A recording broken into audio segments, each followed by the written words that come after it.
Today, we are going to talk about one of the most powerful and, let's be honest, most misunderstood forces in our lives, money.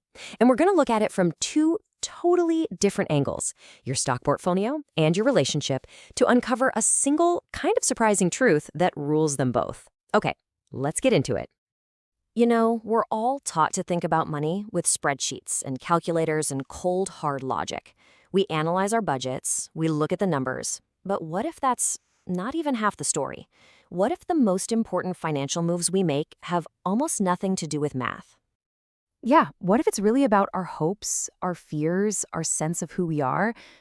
That's the big idea we're exploring today. How our inner world completely shapes our outer wealth in ways we barely even notice. All right, so let's start in the world of investing. There's this myth that to win in the stock market, you've got to have some secret formula or be some kind of Wall Street genius. But the reality? Well, it might surprise you. So let me introduce you to Rohit. On paper, this guy looked like a rock star trader. His win rate was an amazing 70%. I mean, he was picking winners way more often than losers. You'd think his bank account would be exploding, right? Well, here's the crazy part. Despite that 70% win rate, Rohit's portfolio was actually down 20%. How on earth is that possible? A win rate like that should be making him money, not losing a huge chunk of it. The math just doesn't add up. And the answer wasn't in his spreadsheet. It was in his head. See, when a stock went up a bit, that fear of losing the gain made him sell way too early, locking in a tiny profit. But when a stock went down, that hope that it would bounce back and the fear of admitting he made a mistake made him hold on for way, way too long. He turned small oopsies into total catastrophes, and just a few of those big emotional blunders completely wiped out all his small wins.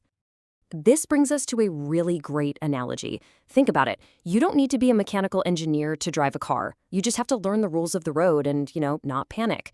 Investing is exactly the same. The basic rules are simple. The not easy part, that's controlling your own emotions when they're screaming at you to swerve or hit the gas at the wrong time. And that's exactly why this myth of a secret formula is so dangerous. People get obsessed with these super complex equations like discounted cash flow, thinking it can magically predict the future. But the reality is, no way. The business world is just too wild and unpredictable. Valuation isn't a math problem you can solve for X. It's more like an art that you have to practice. So instead of getting lost in those complicated formulas, a better approach is to focus on simpler, more powerful ideas. And one of the best is something called return on equity, or ROE. Think of it like this. For every single dollar the shareholders put into a company, how many cents of profit does the management team squeeze out? A company that can consistently post a high ROE, say over 20%, is basically showing you that it knows how to make money. It's a simple report card on how good they are at their job, and it's really, really hard to fake.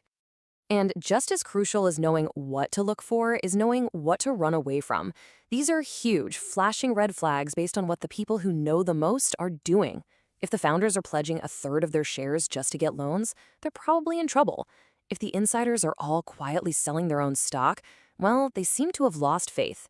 And this last one is a classic. If the big shot professional investors are selling while regular folks like us are all piling in, that is a massive alarm bell telling you the smart money is heading for the door. So, we've seen how our own brains, our fear, our greed can totally mess up a stock portfolio. Now, let's switch gears. If just managing our own money is this psychological, what in the world happens when we bring a whole other person with all of their feelings into the picture? And that brings us to Act 2. The fairy tale version is that when you're in a relationship, money just gets simple. It's all ours, you share everything, end of story. But yeah, the research shows it is almost never that straightforward. Let's meet Elisa, who is part of a study in Spain. She and her husband pool their money for all their shared expenses. Now, he makes a lot more money than she does. But when it was time to pay for her master's degree, she absolutely insisted on using her own savings. Now, from the outside, you might think, what's the big deal? Just use the shared pot of money. Because for Elisa, this wasn't a spreadsheet decision. It was about her identity. Using his money for her education would have felt like she was depending on him for her own personal growth. Paying for it herself with her money was an act of self-respect.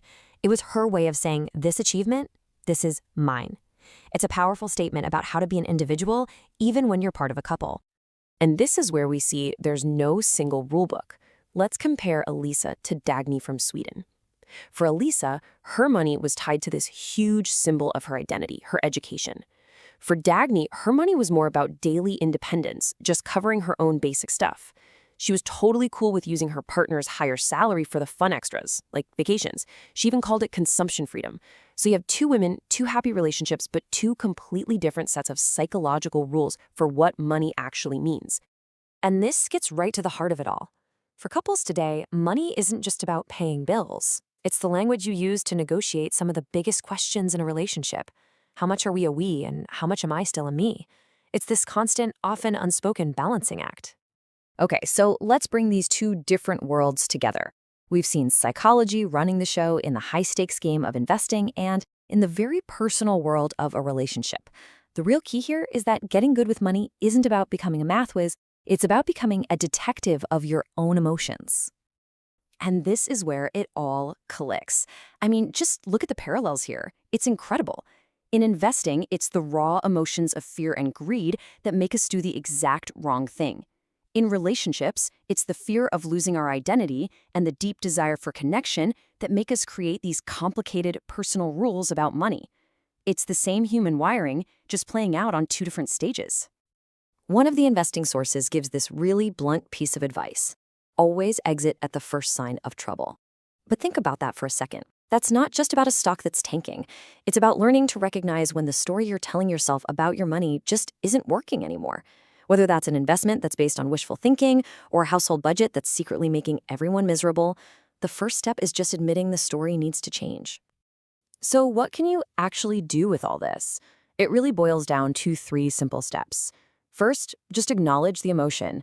Stop pretending money is all logic. It's not. Fear, greed, identity, they're always in the room. Second, find your own simple rules. In investing, maybe that's focusing on ROE. In a relationship, maybe it's Elisa's education fund rule. The goal is clarity, not complexity. And finally, number 3, define what actually matters. What is money really for? What does it mean to you? Is it security, freedom, identity? Which all leads to one final, very personal question. Whether you're staring at a stock chart or a shared credit card bill, you are telling yourself a story about what's going on. So what is that story for you? Is it a story about fear, about opportunity, about independence? And maybe the most important question of all, is that story actually helping you get what you want? Because once you understand the story, you're the one who gets to decide how it ends. Thanks for joining this explainer.